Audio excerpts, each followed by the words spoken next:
215 jours de voyage, 621 voitures, 15 300 km dans les pattes de ces vagabonds. Anouk et Pierre-Élie ont quitté Limoges il y a 7 mois avec une idée en tête.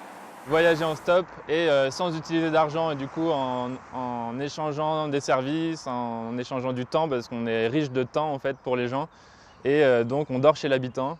Tous les soirs on a trouvé où dormir depuis plus de 200 jours et très souvent c'est les conducteurs qui nous prennent en stop, du coup la rencontre se fait et là ils nous proposent de rester chez eux et voilà. Après il y a d'autres cas où on demande dans la rue directement si on peut dormir chez les gens. Et c'est comme ça qu'ils se sont retrouvés chez Michel, dans les Pyrénées-Orientales, chez Raymond, dans la Somme, avec une équipe de France 3 en Haute-Savoie, et chez Colette, dans le Doubs, qui leur a proposé le gîte, le couvert et le volant. À 0 bar, c'est Colette qui pousse. Eh ben, vous n'êtes pas près d'arriver.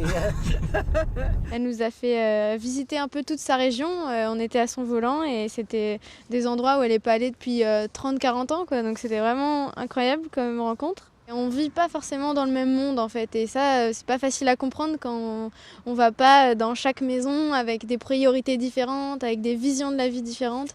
C'est ça qui est intéressant sur le voyage, quoi. Tour de France des paysages, des caractères et des émotions, dessinés, collés, racontés dans ce carnet de voyage à 4 mains, puis 8, puis 12, chaque hôte participe aussi. Un véritable petit bijou, leur usage du monde à eux, un voyage lent, solidaire et gonflé.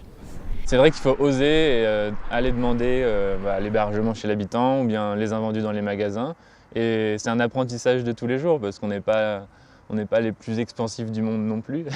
On peut être assez réservé des fois et là, un voyage comme ça, c'est vrai que c'est culotté, mais on a remarqué qu'oser demander, c'était risquer qu'on nous réponde oui. Donc au final, ça se passe très bien. Et forcément, cette expérience est en train de changer le cours de leur vie et leurs envies. Pierre-Élie se voit bien au grand air, inspiré par Louis en Haute-Marne. Anouk, elle, savoure ce proverbe touareg, le voyage, c'est aller de soi à soi, en passant par les autres. Alors si vous les croisez, comme nous, arrêtez-vous et partagez votre temps. Et si tu veux suivre nos aventures, c'est Voyagez-nous. On a un blog et on a même un tampon. Tiens, hop. Bonne route. Merci. Au revoir.